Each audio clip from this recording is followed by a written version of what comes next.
নমস্কার বন্ধুরা, আমি সায়নী নিয়ে এসেছি সানফ্লাওয়ার কেক। আমি বাড়িতে কেক বানাই, এগলেস কেক বানাতে বেশি পছন্দ করি এবং বাড়ির সমস্ত উপকরণ, কোনো কিছু কেকের যে ট্রে বা কেকের প্যালেট নাইফ কিচ্ছু আমি কিনি না। সমস্ত ঘরে থাকা ছুরি, ঘরে থাকা থালা, ঘরের অ্যালুমিনিয়ামের পাত্র সমস্ত কিছু ব্যবহার করে আমি কেক বানাই।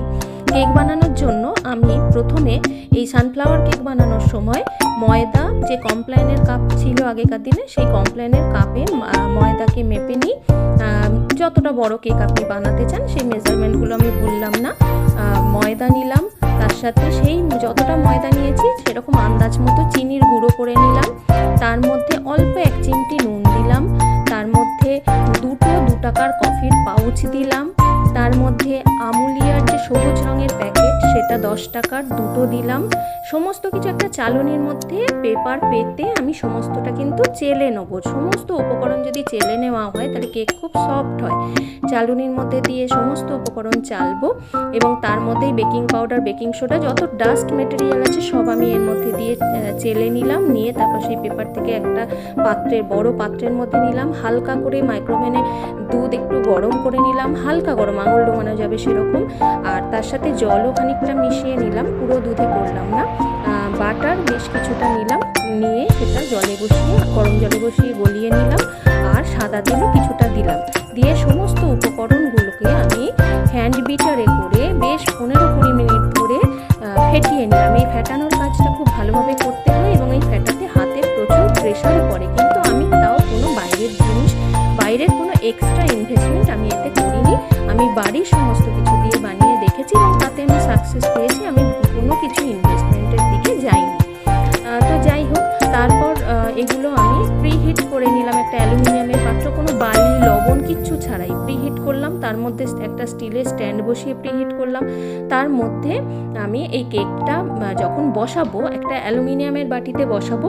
অ্যালুমিনিয়ামের বড় বাটি আমার রয়েছে, সে কখনো ভিডিওতে আমি দেখাবো। সেই বাটির মধ্যে আমি ময়দা ছড়িয়ে ছড়িয়ে বাটিটাকে পুরোটা মার্বেল পেপারের কাজ করবে এরকমভাবে সেই ময়দাটা পুরো বাটির মধ্যে ঘুরিয়ে ঘুরিয়ে ঘুরিয়ে ঘুরিয়ে মাখিয়ে নিলাম। তারপর আমার যে উপকরণগুলো আমি রেখেছিলাম সেগুলো গুলে যে রাখা ছিল, সেটা গোলার পর সেই জিনিসটাকে থিকনেসটা এমন হবে যাতে চামচ থেকে পুরো পড়ার সময় চুলের মতো হয়ে পড়ে। এবং এর মধ্যে কোকো পাউডার, ভ্যানিলা এসেন্স সমস্ত কিছু আমি মিশিয়ে নিয়েছি। নিয়ে সেটাকে আমি তারপর ওই প্রিহিট করা ওভেনের মধ্যে বসালাম। গ্যাস ওভেনের ছোট গ্যাসটাতে আমি করি। বাটিটাকে বসালাম। বাটিটা বসানোর আগে একটু ট্যাপ ট্যাপ করে নিতে হবে স্ল্যাবের মধ্যে, যাতে ভেতরে থাকা বাবলসগুলো সমস্ত চলে যায় এবং কেকটার মধ্যে ফাঁকা স্থান যাতে না থাকে।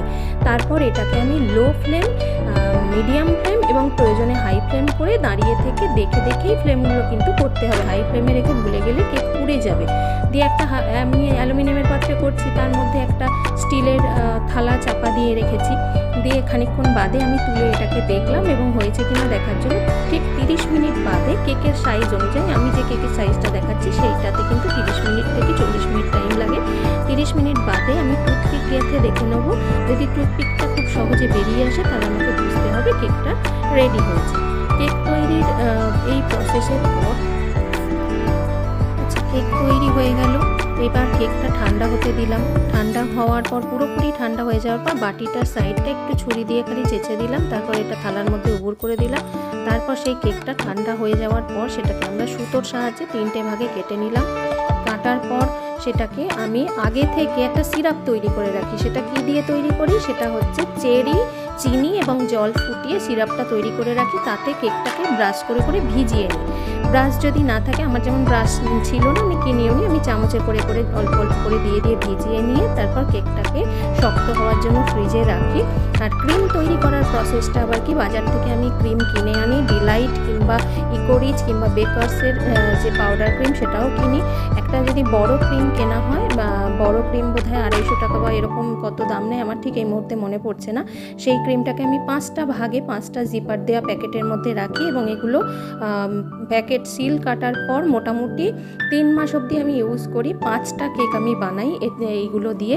এবং এই কেকগুলো বানানোর জন্য 5টাকে আমি ভাগ করে আগে ডিপ ফ্রিজে রেখে দিই এবং একটাকে পুরো গলিয়ে নিয়ে তারপর সেটাকে হ্যান্ড বিটারের সাহায্যে প্রায় 20 মিনিট বিট করে যখন ফেনাটা পুরো উঠবে এবং যে পিকটা উঠবে সেই পিকটা যদি উঠেই থাকে, পড়ে না যায়, তখন বুঝতে হবে যে কেকের ক্রিম তৈরি হয়ে গেছে। কেকের ক্রিমের মধ্যে একটু ভ্যানিলা এসেন্স মেশাতে হয় এবং এই কালার দেওয়ার জন্য আমি গ্রিন কালার আর হালকা ইয়েলো কালার দুটোকে আলাদা বাটিতে গুলে নিয়েছিলাম এবং নজেলগুলোর সাইজ অনুযায়ী এবং নজেলগুলো সেট করে আগে থেকে চেক করে নিয়েছিলাম যে কোন নজেলটা কাজে লাগছে, এবং তারপর আমি এটা বানিয়েছি।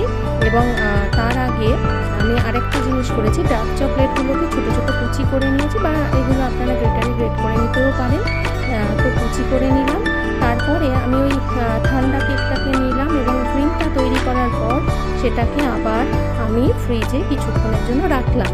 কেকটাকে আমি যে আগে কেটে নিয়েছিলাম সেটা আগে তৈরি করা যে হোয়াইট ক্রিমটা আমি যেটা তৈরি করেছি সেটা দিয়ে পুরোটা মাখিয়ে নিলাম, ছুরির সাহায্যে মাখিয়ে নিলাম। এরপর আমি যে কালারগুলো তৈরি করেছি সেটা আমার নর্মাল ফ্রিজেই রাখা ছিল। নর্মাল ফ্রিজ থেকে বার করে নজেলের সাহায্যে আমি পাতার ডিজাইনগুলো করেছি, মাঝখান থেকে শুরু করে শেষের দিকে করেছি এবং শেষে আমি এই চকলেটের টুকরোগুলো ছড়িয়েছি। এবার এই কেকটা আপনারা বানানোর জন্য আপনারা যে ক্রিমটা কিনবেন তাতে 5 বার কেক তৈরি করতে পারবেন। 5 বার কেক তৈরি করার জন্য প্রথমেই ক্রিমটা কিনে এনে গলা ক্রিমটা গলিয়ে নিয়ে সেটাকে এমনি নর্মাল টেম্পারেচারে রেখে গলিয়ে নেবেন। 5টা জিপার দেওয়া প্যাকেটের মধ্যে সেটা ভরে নেবেন, ভরে ডিপ ফ্রিজে স্টোর করবেন এবং একটা একটা করে বার করে সেটাকে পুরো নর্মাল টেম্পারেচারে রেখে গলিয়ে নিয়ে তারপর সেটায় কাজ হবে। তো এই কেক বানানোর প্রসেসটা কিন্তু সারাদিন ব্যাপী অল্প অল্প করে সময় ধরে আপনারা করতে পারবেন। একসাথে যদি চান যে আমি কেক বানিয়ে ফেলবো সেটা হবে না। তো তারপর এই কেক পুরো রেডি হয়ে গেলে ফ্রিজে রেখে আমি মোটামুটি 12 ঘন্টা ফ্রিজে রাখি, রেখে তারপর সেটা খাবার জন্য সার্ভ করি। তো আপনারাও এটা এই প্রসেসে করে দেখতে পারেন। মেজারমেন্টগুলো যদি প্রয়োজন হয় আমাকে কমেন্ট করবেন। যারা আমার কেক খেয়েছেন তারা অতি অবশ্যই আমাকে জানাবেন। আমি এই কেক অনেককে উপহার দিয়েছি এবং প্রত্যেকে খেয়ে বলবেন যে কেমন লেগেছে। প্রত্যেকে কমেন্টে জানান যারা যারা খেয়েছেন। উপহার দিয়েছি, আমি বাড়ির জন্য বানিয়েছি, আমি বন্ধুদের খাইয়েছি, সবাই কিন্তু জানাবেন কেমন হয়েছে। অনেক আত্মীয়দেরও আমি দিয়েছি। তো আমার এটা শখে শেখা, শখে শিখে সাকসেস পেলে খুব ভালো লাগে এবং আপনাদেরকে আমি রেসিপিটা বললাম, করবেন এইভাবে। মেজারমেন্টগুলো যদি প্রয়োজন হয় তাও আমাকে বলবেন, আমি বলে দেব। অযথা জিনিসপত্র কিনে ঘর ভর্তি করে লাভ নেই। বাড়িতে থাকা জিনিস দিয়ে এত সুন্দর কেক হয়, আমি প্রতিটা কেকের রেসিপি আপনাদের সাথে শেয়ার করব। এত সুন্দর কেক হয় যে আপনারা অবাক হয়ে যাবেন। এই একবার ক্রিম কিনে 5টা কেক আমি বানাই। তো ক্রিম কিনে যদি পরপর বার্থডে বা কোনো অকেশান থাকে এটা করতেই পারেন।